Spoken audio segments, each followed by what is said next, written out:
আজকে আমরা গ্রুপ 17 এর সেকেন্ড পার্ট পড়ব। ফার্স্ট পার্টটা অলরেডি আমরা ডিসকাস করে নিয়েছি। সেকেন্ড পার্টের মধ্যে আজকের আলোচ্য বিষয়বস্তু কি হবে দেখ, হাইড্রোজেনের সাথে হ্যালোজেনের বিক্রিয়া, সরি হ্যাঁ, যেখানে যে 17 পড়ে যে হ্যালোজেন মৌলগুলো ছিল ফ্লোরিন, ক্লোরিন, ব্রোমিন, আয়োডিন, তাদের সাথে হাইড্রোজেনের বিক্রিয়া, এবং যেটা অলরেডি আদার্স গ্রুপের মতো একদম same to same process. Second পার্টটা প্রথমে কি হয়, হাইড্রোজেনের সাথে বিক্রিয়া হয়, তারপর তাদের হ্যালোজেনের সাথে বিক্রিয়া হয়, তারপরে অক্সাইড ফর্মেশন হয়। এবার আমরা ফার্স্ট পার্টে এখানে দেখলাম হাইড্রোজেনের সাথে বিক্রিয়া। তো এখানে প্রত্যেকটা হ্যালোজেন হাইড্রোজেনের সাথে বিক্রিয়া করে চারটে হাইড্রো অ্যাসিড তৈরি করে। কি কি? একটা HF, একটা HCl, একটা HBr, একটা HI। আগের গ্রুপগুলোর মতোই সেম টু সেম। সো এখানে চার ধরনের আমরা হাইড্রো অ্যাসিড পেলাম, একটা HF, একটা HCl, একটা HBr, একটা HI। সো এই চারটে হাইড্রো অ্যাসিডের আমাদের এবার ভৌত ধর্ম সম্পর্কে আলোচনা করতে হবে। তো এই ভৌত সম্পর্কের মধ্যে প্রথমে হচ্ছে যেটা কমন ফ্যাক্টর, সেটা হচ্ছে স্ফুটনাঙ্ক এবং গলনাঙ্ক। এবার আমরা জানি যে স্ফুটনাঙ্ক বা গলনাঙ্ক এই প্রপার্টিটাকে ব্যাখ্যা করতে গেলে আমরা দুটো ফোর্সের হেল্প নেই, একটা হাইড্রোজেন বন্ডিং, একটা হচ্ছে ভ্যান ডার ওয়ালস ফোর্স। এবার জানি যে এখানে ক্লোরিন হচ্ছে তীব্র তড়িৎ ঋণাত্মক মৌল এবং আকারে ছোট, সুতরাং সে কে হাইড্রোজেন বন্ড ফর্ম করতে পারে। কিন্তু বাকি ক্লোরিন, ব্রোমিন, আয়োডিন তারা হাইড্রোজেন বন্ড ফর্ম করতে পারে না।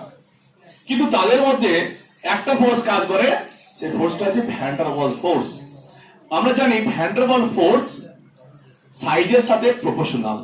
সাইজ যত বাড়বে ভ্যান ডার ওয়ালস ফোর্স তত বাড়বে।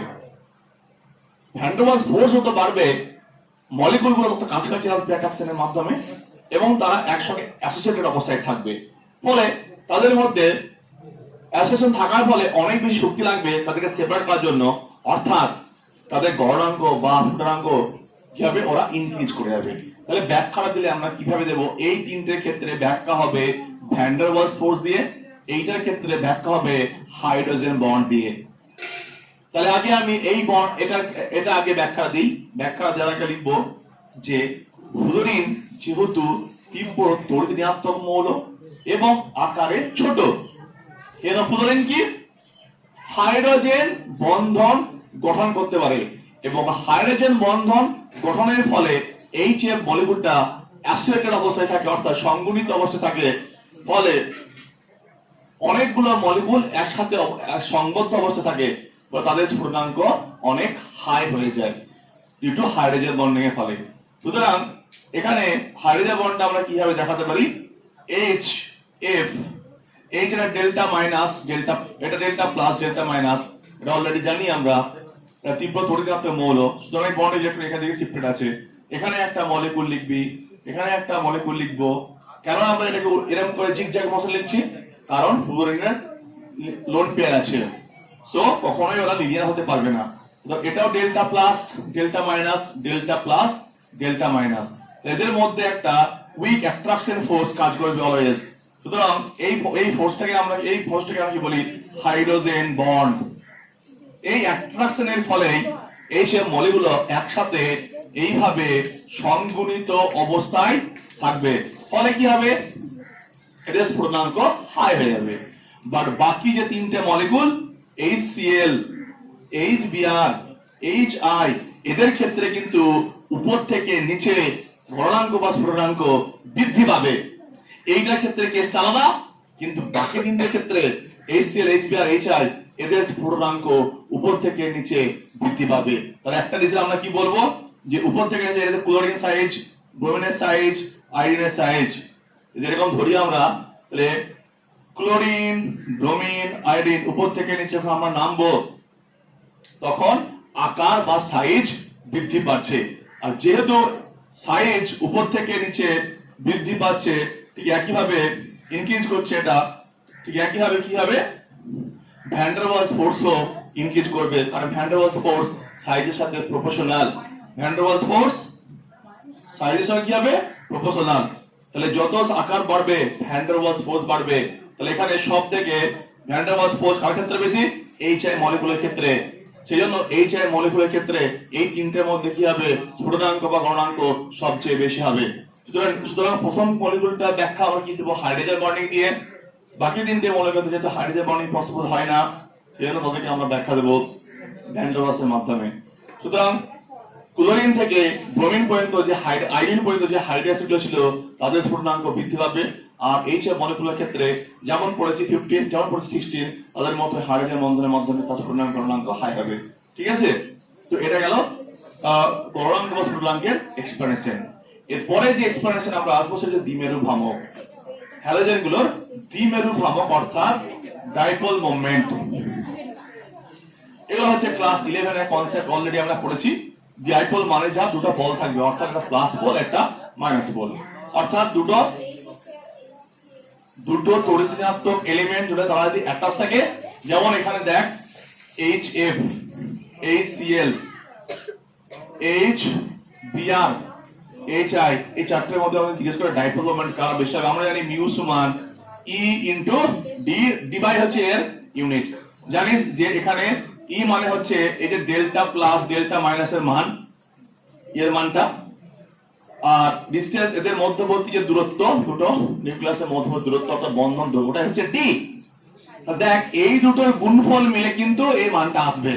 যদি খুব ভালো করে খেয়াল করিস তাহলে দেখবি উপর থেকে নিচে কিন্তু ডি বৃদ্ধি পাচ্ছে, কিন্তু ই হ্রাস পাচ্ছে। ডি বৃদ্ধি পাচ্ছে কিন্তু ই হ্রাস পাচ্ছে। কিন্তু HI মলিকুলের ক্ষেত্রে ই সর্বোচ্চ, ডি মিনিমাম।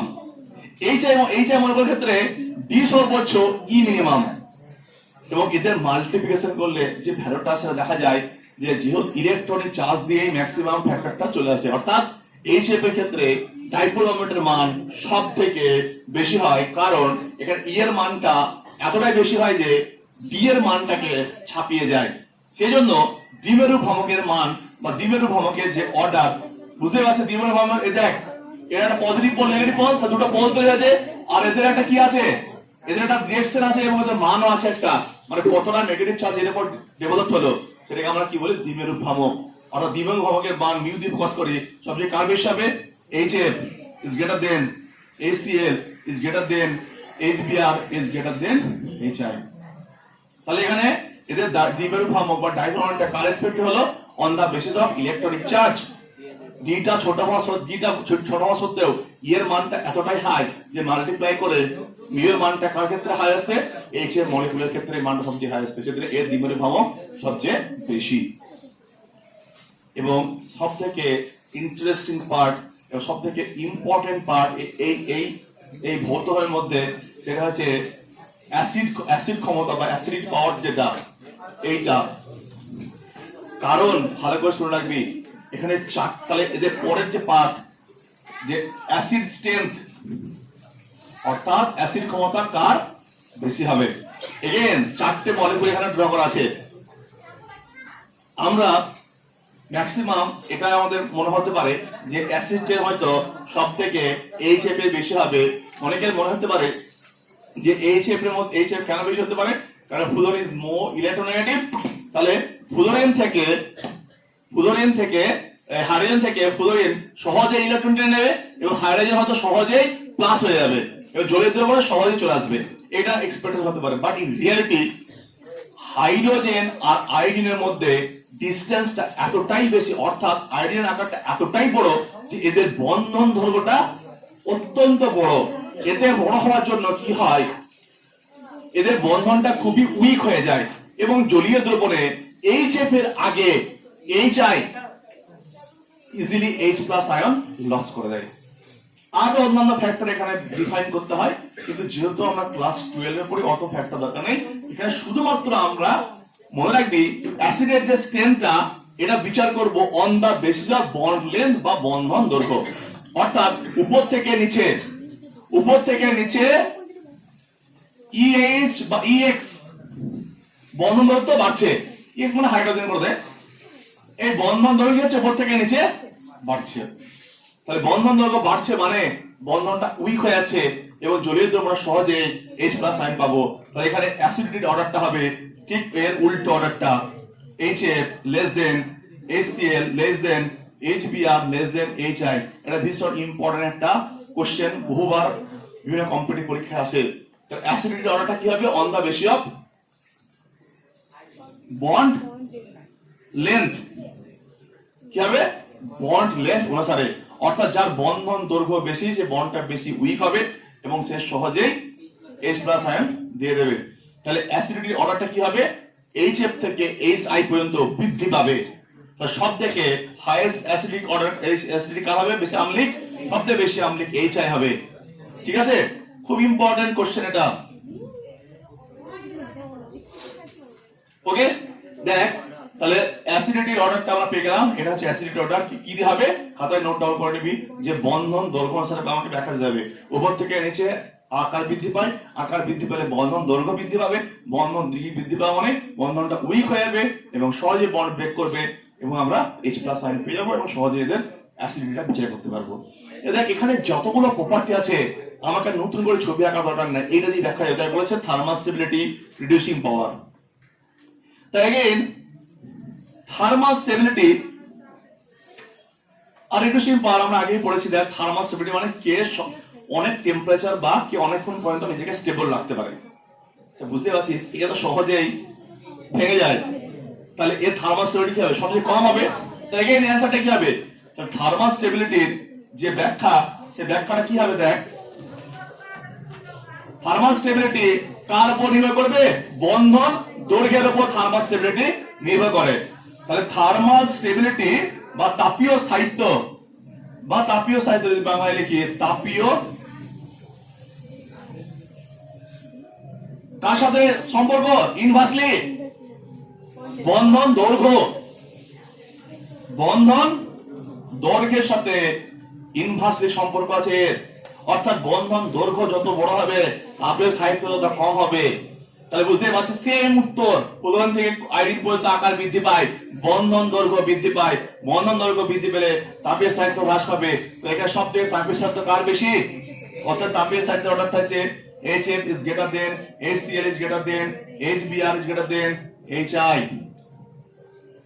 আবার এখান থেকেই আমরা খুব সহজেই সেম আরেকটা প্রপার্টি বলে দিতে পারবো, রিডিউসিং পাওয়ার বা বিজারণ ক্ষমতা। কি বলবো? বিজারণ ক্ষমতা। কি করে? কারণ বিজারণ ক্ষমতা মানে আমাকে হাইড্রোজেন H2 মলিকুল কে সহজেই জেনারেট করবে সেটা দেখবো। তা সহজে জেনারেট কে করবে? যে যে যার আকার বড়, যে যার বন্ড উইক, সহজেই মানে যার তাপীয় স্থায়িত্ব যার কম হবে, সেই তো সহজে হাইড্রোজেন মলিকুল উৎপন্ন করবে। তাপীয় স্থায়িত্ব কার সবচেয়ে কম? HI। এই তো তাতে ব্রেক করবে। দেখে সমস্ত জিনিসগুলো একটা পয়েন্টে দাঁড়িয়ে আছে, এদের কি? বন্ধন দৈর্ঘ্যের উপর। তাহলে পরের যে পয়েন্ট সেটা হচ্ছে তোর বিজারণ ক্ষমতা। তাহলে বিজারণ ক্ষমতাটা এক্স্যাক্টলি কার সাথে প্রপোর্শনাল? থার্মাল স্টেবিলিটির সাথে প্রপোর্শনাল। না, thermal stability inversely proportional, inversely proportional, তাই না? তাহলে বিজারণ ক্ষমতার সাথে থার্মাল স্টেবিলিটি ইনভার্সলি প্রপোর্শনাল। বুঝতে পারছি সেখানে HI মলিকুলের বন্ধন দৈর্ঘ্য সবচেয়ে বেশি, সুতরাং HI মলিকুল সহজেই H2 মলিকুল উৎপন্ন করবে।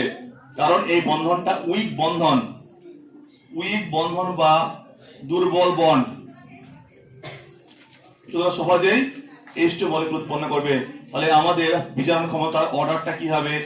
HF less than HCl less than HBr less than HI, অর্থাৎ HI এর বিজারণ ক্ষমতা সবচেয়ে বেশি হবে। তো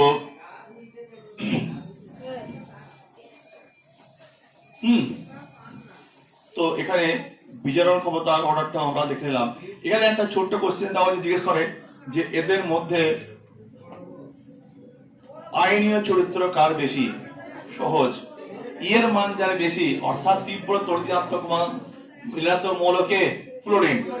তাহলে ও কি হাইড্রোজেন থেকে ইলেকট্রনটা সব থেকে বেশি নিজের দিকে শেয়ার করবে, মানে যার ডাইপোল মোমেন্টের মান হাই তার আয়নীয় চরিত্র হাই। বুঝতে পারছিস? যদি আমার কোন সময় আয়নীয় চরিত্রের অর্ডার জিজ্ঞেস করে, যেহেতু হাইড্রোজেনের থেকে অনেক বেশি তড়িৎ মৌল, তো ইলেকট্রনটাকে একদম নিজের কাছে, এই যে নেগেটিভ চার্জের মানটা সব থেকে বেশি কার? এফ এর ক্ষেত্রে, এইচ এফ এর ক্ষেত্রে। সুতরাং কি হবে, এই বন্ডকে আর কোভ্যালেন্ট থাকছে, কোভ্যালেন্টের পরিমাণটা কমে, যত বেশি ইলেকট্রন ওই দিকে শিফট হবে কোভ্যালেন্স তত কমে যাবে, অর্থাৎ আয়নের ক্যারেক্টার বৃদ্ধি পাবে। কোভ্যালেন্ট বন্ড মানে কি শেয়ারিং থাকবে, আয়নে বন্ড মানে কেউ যদি ইলেকট্রনটা কেড়ে নেয় আস্তে আস্তে তার দিকে চলে যাচ্ছে, অর্থাৎ আস্তে আস্তে প্লাসে দিকে চলে যাচ্ছে, মানে আয়নিক বন্ড দিকে চলে যাচ্ছে।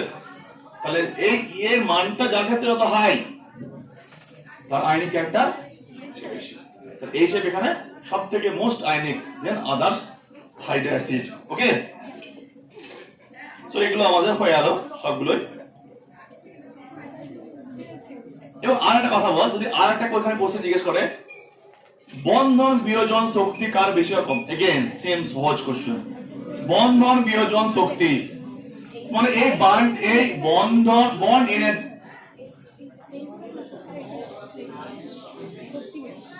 বন্ধন বিয়োজন শক্তি, ভাব এই বন্ডটাকে ভাঙা সহজ না এই বন্ডটাকে ভাঙা সহজ, এই চাই, তাহলে এই ক্ষেত্রে শক্তি সবচেয়ে কম, এই ক্ষেত্রে শক্তি সবচেয়ে বেশি। তাহলে বুঝতে পারছি এখানে সমস্ত ফ্যাক্টর যেগুলো দেখলাম শুধু only on depends on bond length. Group 7 এর যত ফিজিক্যাল প্রপার্টি শুধুমাত্র ফুটনাঙ্ক গণনাঙ্ক বাদ দিয়ে ওখানে দুটো ফোর্স, একটা হচ্ছে ভ্যান ডার ওয়ালস ফোর্স আর হাইড্রোজেন বন্ড, বাকিগুলো on the basis of length. ঠিক আছে, তাহলে আমরা মোটামুটি সমস্ত প্রপার্টি আমরা দেখতে পেলাম হাইড্রো অ্যাসিড গুলোর। এদের মধ্যে সবথেকে ইম্পর্টেন্ট প্রপার্টি একটাই, সেটা হচ্ছে অ্যাসিডেরটা, আসলে ওটাই আসবে, আসলে ওটাই আসবে যে অ্যাসিডিটি অর্ডারটা সাজাও, মনে রাখবি বন্ড লেন্থ অনুসারে হবে, এই চাই সব থেকে বেশি হবে। ওকে, এর পরের যে পার্ট সেটা হচ্ছে দেখ অক্সাইড ফরমেশন। একটা কথা বলি, আমরা পড়ছি হ্যালোজেন, হ্যালোজেনের গ্রুপ 7 এর কেমিস্ট্রি পড়ছি, তাহলে এখানে কি আর হ্যালাইড ফরমেশনের গল্প থাকবে? এই হাইড্রো অ্যাসিডটাই তো হয়ে গেছে ওর, তাহলে এখানে নতুন করে আর হ্যালাইডে কোনো গল্প নেই। এতে হ্যালাইড মানে কারা? HCl, HBr, HF, HI। তা হাইড্রোজেনে বিক্রিয়া করার পর যা হচ্ছে এটা হ্যালাইড। তাহলে নতুন করে কিন্তু আমাদের অন্যান্য গ্রুপের মতো যে এর মনে হচ্ছে যে নাইট্রো 15 গ্রুপের একবার ফ্লোরিনের সঙ্গে বিক্রিয়া, ক্লোরিন ব্রোমিন আইডের সাথে বিক্রিয়া করলাম, একবার +3 দিয়ে, একবার +5 দিয়ে, এখানে সেই কিন্তু পুরো স্টোরিটা কিন্তু অফ, কারণ এরা পড়ছি কাকে? আমরা ফ্লোরিনকে পড়ছি। ওকে, সো এর পরের যে পার্ট সেটা হচ্ছে অক্সাইড ফরমেশন, অর্থাৎ প্রত্যেকটা যে এলিমেন্ট আছে ফ্লোরিন, ক্লোরিন, ব্রোমিন, আয়োডিন, এই যে 17 যে এলিমেন্ট গুলো এরা অক্সিজেনের সাথে বিক্রিয়া করবে, অর্থাৎ অক্সিজেনের সাথে বিক্রিয়া মানে অক্সিজেন যখন -2 অক্সাইডের সাথে যখন বিক্রিয়া করবে, এটার সাথে যখন বিক্রিয়া করবে অ্যাজ এ অক্সাইড হিসেবে অক্সিজেন বিক্রিয়া করবে, তখন এরা কি কত রকমের অক্সাইড তৈরি করতে পারে সেটা আমরা দেখব। কি বলা বুঝছিস? তো এখানে আমাদের নেক্সট যে পার্ট আমরা ডিসকাশন করতে চলেছি সেটা হচ্ছে অক্সিজেনের সঙ্গে বিক্রিয়া বা অক্সাইড ফরমেশন। এবার তোরা জানিস যে আগের গ্রুপগুলোর সঙ্গে ভেরি সিমিলার, আমাদের এখানে বিভিন্ন অক্সিডেশন নাম্বার দরকার। যেমন অক্সাইড ফরমেশন আগে দেখেছিলি নাইট্রোজেন গ্রুপ সেটাবাস, নাইট্রোজেন ফ্যামিলিতে, অক্সিজেন ফ্যামিলিতে নাইট্রোজেন ফ্যামিলি +3 +1, এবং মনে পড়ছে N2O, NO, N2O3, মানে +1 থেকে শুরু করে একদম +5 পর্যন্ত নাইট্রোজেনের অক্সাইড ফরমেশন। তাহলে এখানেও কি কতগুলো জানাস আমরা দেখেছি, -1 থেকে +7, -1 থেকে +7, তাহলে -1 থেকে +7 পর্যন্ত আমরা জানাস এদের অক্সাইড গুলোকে দেখবো। এবং বুঝতে পারছি যে সবার ক্ষেত্রে সব পসিবল আসবে না, তো আগে আমরা টেবিল বানাবো প্রত্যেককে। তাহলে অক্সিজেনের সাথে বিক্রিয়া অক্সাইড ফরমেশনের একটা আমাদের টেবিল হবে। প্রথমে হচ্ছে তাহলে আমাদের জারণস্তরের পসিবিলিটি আগের দিন আমরা শিখেছি -1 থেকে কত +7, তাহলে এইটা হচ্ছে আমাদের জারণ অবস্থা। এখানে এলিমেন্ট গুলো লিখবো আমি ফ্লোরিন, ক্লোরিন, ব্রোমিন, আয়োডিন, পরপর লিখবি এলিমেন্ট গুলোকে। তাহলে -1 +1 দিয়ে কত পর্যন্ত যাবো আমরা? একবারে +7 পর্যন্ত। এবার দেখ এখানে আমরা যে কটা দেখাবো মেইনলি সেগুলোর মধ্যে -1 যেটা শো করে সেগুলো দেখাবো, বাকিটা কেন শো করছো সেটা বলবো। দেখবি এখানে দেওয়া আছে -1 +1, তারপরে +4 +5 +6 +7, বাকিগুলো মিডিলে 2 আর 3 বাকি আছে, যেটা যারা দেখায় না, অক্সিজেনের সাথে অক্সিজেন ফর্ম করে না। এটা বুঝতে পারছিস? ফ্লোরিন এগুলো দেখাবে? ফ্লোরিন কি এইটা বাদ দিয়ে এগুলো দেখাবে? ফ্লোরিন অক্সিজেন থেকে অনেক বেশি ইলেকট্রোনেগেটিভ এলিমেন্ট, ও কখনো পজিটিভ চার্জ ক্যারি করবে না। তাহলে ফ্লোরিন এইগুলা পজিটিভ একটাও শো করবে না, পজিটিভ একটাও শো করবে না, শুধুমাত্র শো করবে কোনটা বলতো? -1, শুধুমাত্র -1। এবং সেই -1 এ যদি একটা কম্পাউন্ড বলি আমরা, তাহলে এরকম দেখতে পাবি F2O, F2O2, এই ধরনের মলিকুল আমরা দেখতে পাবো। এদের ক্ষেত্রে দেখ এটা -1, আর এখানে কি? এখানে -1 পারক্সাইড হিসেবে আছে। F2O2 কি আছে? -1 মানে পারক্সাইড হিসেবে আছে। H2O2 যেমন আছে, বুঝতে পারছিস? তাহলে ফ্লোরিন শুধুমাত্র একটাই অক্সাইড, এইরকম ধরনের অক্সাইড ফর্ম করবে প্রথম -1 স্টেটের। তাহলে এইগুলো বাদ, এরা আছে পারক্সাইড, যেমন H2O2 হাইড্রোজেন পারক্সাইড, তারপরে ফ্লোরিনের পারক্সাইড কম্পাউন্ড। এরপরে ভালো করে দেখে রাখবি, সব থেকে বেশি অক্সাইড যে দেখাবে, তো আগেই বলেছিলাম সবসময় সেকেন্ড এলিমেন্ট যে হয়, তাহলে এখানে সব থেকে বেশি অক্সাইড ফর্ম কে করবে? ক্লোরিন। সব থেকে কম করবে কে? আয়োডিন। আমি এটা বাদ দিলাম এই রেসপেক্টে, কারণ প্লাসের দিকে ধরছি আমি, কারণ ফ্লোরিন তো মাত্র একটা দেখাবে। এই তিনটের মধ্যে সব থেকে প্লাস যে চান্সেস গুলো, কারণ দেখ অক্সিজেন, ক্লোরিন, ব্রোমিন, আয়োডিন, এদের থেকে কি বেশি ঋণাত্মক, তাহলে কি এদের সঙ্গে সব প্লাস চান্স শো করবে। প্লাসের মধ্যে সব থেকে বেশি শো করবে ক্লোরিন, সব থেকে কম শো করবে আয়োডিন। এবার দেখ ক্লোরিনের তাহলে যে -1 দেখ আছে ক্লোরিন কখনো -1 শো করতে পারবে? আরে ক্লোরিনের তড়িৎদ্বার কত? অক্সিজেন থেকে কম। ক্লোরিনের তড়িৎদ্বার কত? তাহলে -1 কখনো শো করতে পারবে? তাহলে এর ক্ষেত্রে কি এর ক্রস, এক্ষেত্রে কি ক্রস। কিন্তু দেখ এবার +1 আছে, +3, +4 আছে, +5 আছে, +6 আছে, এরা সবগুলো দেখিস, এর সবগুলো আমরা আস্তে আস্তে দেখতে পাবো। কিরকম? একটা খুব ইন্টারেস্টিং কম্পাউন্ড আছে Cl2O, অক্সিজেন এখানে কত করে? -2। তাহলে ক্লোরিন কত? এখানে +1 করে। এখানে ক্লোরিন কত? একটা কম্পাউন্ড লিখলাম +1 এর Cl2O, লিখেছিস? খুব ইন্টারেস্টিং। এর পরবর্তীকালে আমরা দেখবো Cl2O। তাহলে এখানে +1 আর একটা +4 এর কম্পাউন্ড দেখা যায় ClO2। দেখ এই দুটো কম্পাউন্ডের পরে আমরা ডিসকাস করব, এই দুটোকে নিয়ে স্পেশালি। একটা Cl2O, একবার একটা সেন্ট্রাল এলিমেন্ট অক্সিজেন, একবার ক্লোরিন। ClO2, এখানে ক্লোরিন কত? নিশ্চয়ই +4, নিশ্চয়ই +4। ওকে, এরপরে যেটা আসবো দেখ, তাহলে এরপরে তাহলে আমরা +1 পেয়েছি, +4 পেয়েছি। এবার এখানে হচ্ছে প্লাস যে 5টা ক্লোরিন শো করে না। তাহলে বাকি পড়ে আছে কি? +6 আর +7। +6 এ একটা পাবি Cl2O5, বুঝতে পারছিস? +5 মানে কি? Cl2O5, O5 মানে কি? 5 2 করে 10, -10, তার দুটো ক্লোরিন +5। তাহলে এইটা +4টা হয়েছে +5 এ ক্রস, +6 এ পাবো Cl2O5, আর +7 এ পাবো Cl2O7।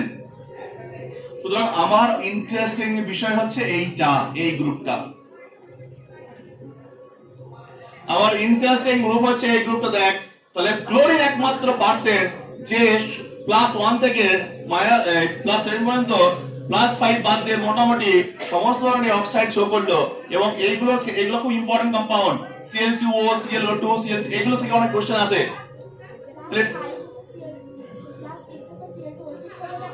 Cl2O6, এক্স্যাক্টলি Cl2O6, আর এটা Cl2O7, Cl2O6 এক্স্যাক্ট কি বলেছে? Cl2O6 আর Cl2O6, ওটা আনস্টেবল হয়ে যায়, ওটা ফর্ম করে না। এবার দেখ এরপরে ব্রোমিনের গ্রুপে যত আস্তে আস্তে ব্রোমিন আয়োডিন যাবে, তারপরে দেখবি যে গ্রুপটা কমতে থাকবে। এবার ব্রোমিনে আই, ব্রোমিনে দেখবি প্রথমটা তো শো করবে না -1 শো করলো না, তাহলে এখানেও সেম টু সেম করবে Br2O এটা খেয়াল করবি, উপর থেকে নিচে নামবি তো হায়ার যেগুলো সেগুলো কমতে থাকবে, তাহলে এটা Br2O লিখ, তাহলে Br2O আর Br O2 তাহলে +1 +4 হলো, একবারে আমার কোনটা দেখা বলতো Br O3 এটা কমন কম্পাউন্ড, Br O3 মানে কোনটা এইটা, এটা ClO3 মানে যা এটা মানেও তো লিখতে পারিস ClO3 যা এটা ডাইমার, এখানেও কি থাকবে Br O3, এটা ডাইমার হয়ে এটা আছে ClO3 -6 +6 -6 +6 ঠিক আছে। এবার আমাদের পড়ে আছে কে বলতো আয়োডিন, ভালো করে এই জায়গাটা দেখবি পড়ে আছে কে আয়োডিন দেখ একমাত্র ব্যক্তি যে +4 আর +5 +4 আর এটা আমি একটু মুছে দিচ্ছি। এবার এই রিজনটাও আমি বলবো একটু পরে। তাহলে আয়োডিন একমাত্র পার্সেন্ট যে এটা দেখাচ্ছে না কি কি দেখাচ্ছে +4 আর 5, তাহলে 6 ও দেখাবে না 7 দেখাবে না, ও কি কি দেখাবে 4 আর 5 I2 +4 এ কি হবে I2O4 হবে, আর +5 এ কি হবে I2O5, তাহলে ফর্মুলাটা হবে I2O4 I2O5।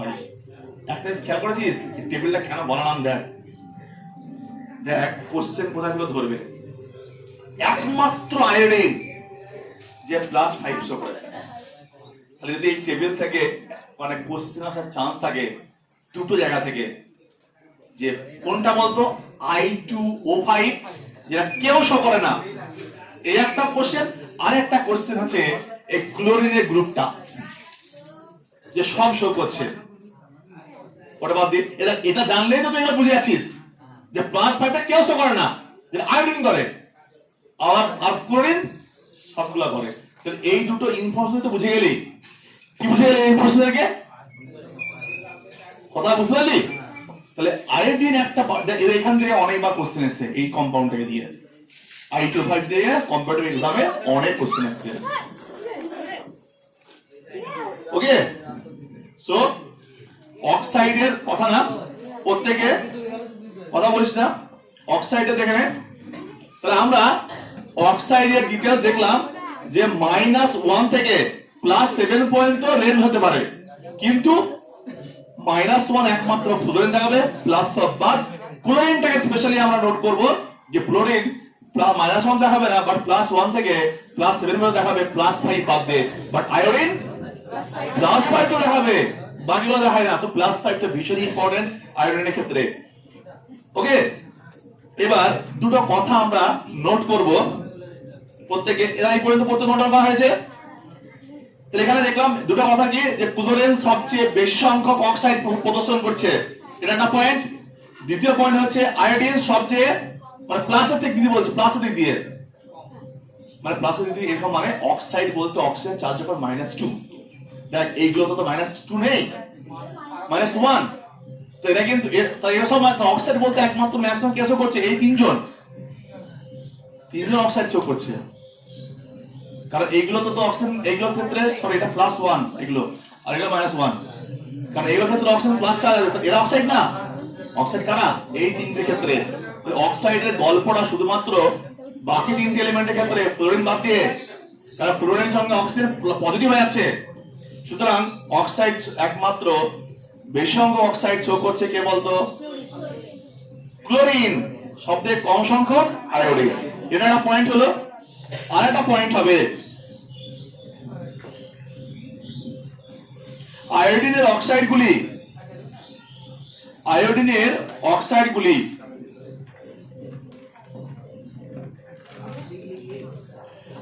নোট করব, আয়োডিনের অক্সাইডগুলি ক্লোরিনের অক্সাইড অপেক্ষা অধিক স্থিতিশীল। আয়োডিনের অক্সাইডগুলি ক্লোরিনের অক্সাইড অপেক্ষা অধিক স্থিতিশীল এবং ব্রোমিনের অক্সাইডগুলি সবচেয়ে কম স্থিতিশীল।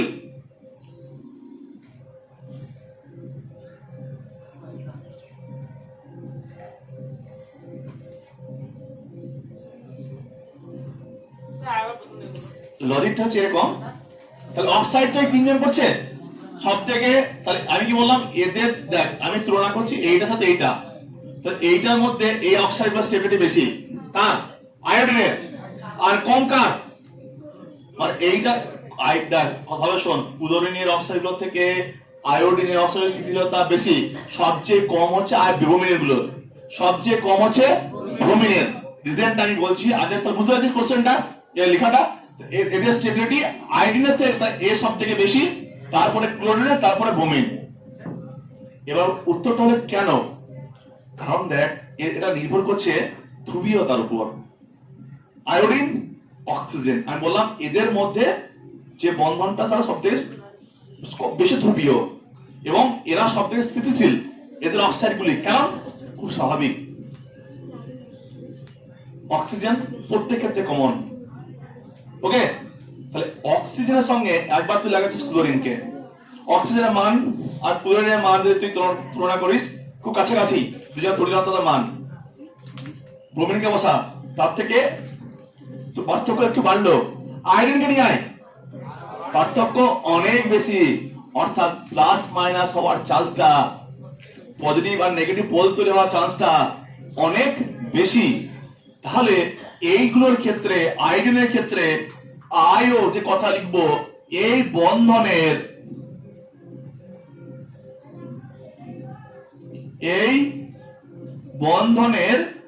পোলারিটি বা ধ্রুবীয়তা সবচেয়ে বেশি, পোলারিটি বা ধ্রুবীয়তা সবচেয়ে বেশি। কারণ বলতো আয়োডিন অনেক আকারে বড়, সব থেকে কম তড়িৎ ঋণাত্মক গ্রুপ, অক্সিজেন সবার সঙ্গে কমন, তাহলে এই বন্ডের প্লাস মাইনাস পোলটা সব থেকে বেশি যাবে না, এদের মধ্যে পার্থক্যটা বেশি হবে না। এই ধ্রুবীয়তা বেশি হওয়ার জন্য আয়োডিন গুলোর, অক্সাইড গুলোর তীব্রতা বেশি। ঠিক আছে,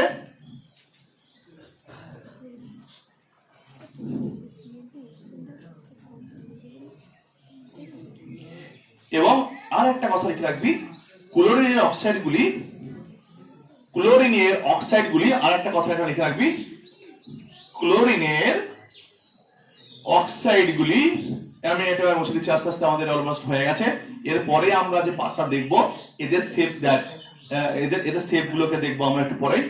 বিভিন্ন যে অক্সাইড আছে, ক্লোরিনের যে অক্সাইড, ভালো শোন, এরপরে আমরা যে চেক করবো, দেখ কথা না, আমরা মেইনলি এর পরে যেটা চেক করবো ক্লোরিন এর অক্সাইড গুলো শেপ বা জিওমেট্রি, এটা আমরা দেখবো। তারপরে আমরা চেক করব এদের অক্সো অ্যাসিড গুলো, যেমন ছিল নাইট্রোজেনের, ফসফরাসের, যেমন ছিল সালফারের, সেগুলো আমরা দেখবো এদের অক্সো অ্যাসিড গুলো কি কি, অর্থাৎ ওএইচ বালা যেগুলো আছে সেগুলো। তাহলে দেখ আমি যে বললাম আরেকটা পয়েন্ট লিখতে বললাম, যে আমি এই জায়গাটা মুছে দিচ্ছি, এবং যে জায়গাটা লিখবি যে সিএল এর যে অক্সাইড গুলো তারাও খানিকটা পি পাই ডি পাই বন্ধনের মাধ্যমে স্থিতিশীলতা লাভ করে। দেখে রাখ, ক্লোরিনের যে অক্সাইড গুলো আছে তারা পি পাই ডি পাই বন্ধনের মাধ্যমেও স্থিতিশীলতা লাভ করে।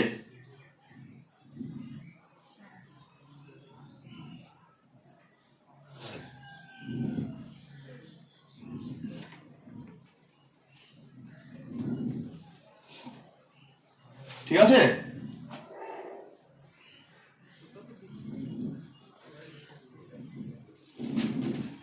তাহলে লিখলি কি, প্রথমে লিখলাম আয়ও বন্ধনের ধ্রুবীয়তা বেশি বলে ওর অক্সাইড গুলি বেশি লাভ করে, ক্লোরিনটা একটু কম করে, কিন্তু ক্লোরিনও স্থিতিশীলতা লাভ করতে পারে কার মাধ্যমে?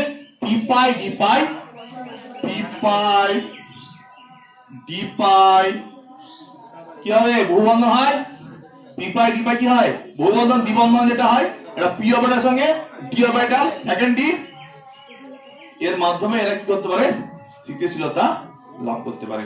ঠিক আছে, আরেকটা কথা লিখে রাখবি, উচ্চ অক্সাইড গুলোর তুলনায় নিম্ন অক্সাইড গুলোর তুলনায় উচ্চ অক্সাইড গুলো বেশি স্থিতিশীল, বেশি স্থিতিশীল। এর পরের যে পার্ট, পরের যে পার্ট, সেই পার্টটা হচ্ছে অক্সাইড গুলো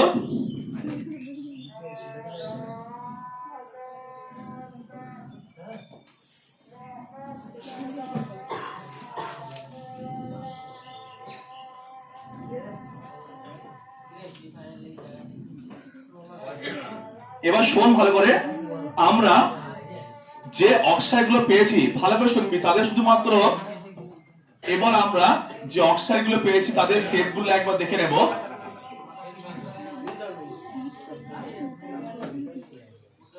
আমরা যে অক্সাইড গুলো পেয়েছি, প্রথমে আমরা ফ্লোরিনের দুটো লিখেছিলাম, মনে আছে? F2O আর F2O2, এটা ফ্লুরিনের অক্সাইড হিসেবে এগুলো ধরা হয়েছে। এটা তাহলে ফ্লুরিনের একটা কি F2O আর F2O2। দেখ এইটা কার মতো? জলের মতো শেপ। অক্সিজেনের বাইরে 6টা, ফ্লুরিন একটা একটা দিয়ে 8টা, দুই দিয়ে ভাগ করলে 4টে পেয়ার।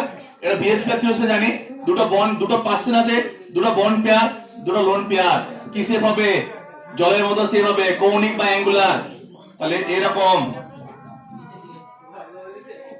আর এটা কি H2O2, হাইড্রোজেন পারঅক্সাইডের মতো শেপ, হাইড্রোজেন পারঅক্সাইডের মতো শেপ হবে।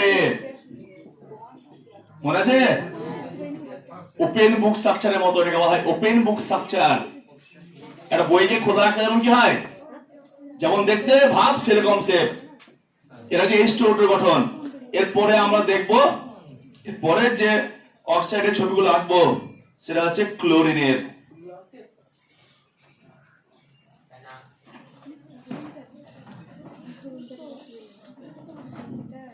এরপরে যে আমরা ছবিগুলো আঁকবো সেটা হবে ক্লোরিনের অক্সাইড। এটা ওপেন বুক স্ট্রাকচারের মতো H2O2, এটা জলের মতো শেপ।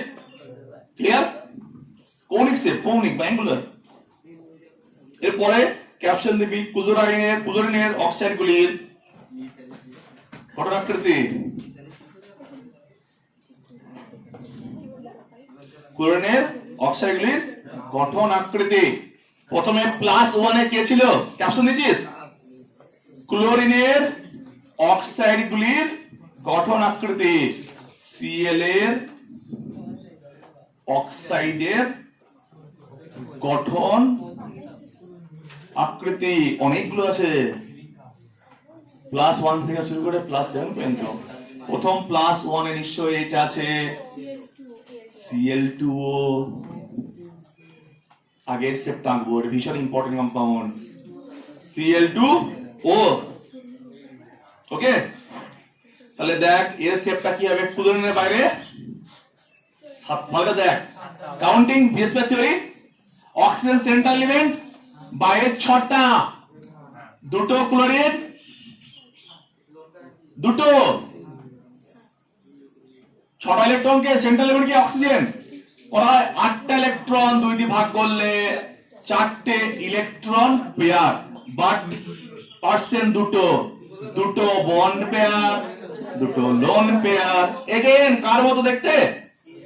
জলের মতো। কোনো পার্থক্য হবে? F2O যা, এটাও তাই হবে। এর শেপ পেয়ে গেলাম আমরা, কৌণিক শেপ। এর পরেরটা ইন্টারেস্টিং, পরেরটা হচ্ছে +4 না, Cl2।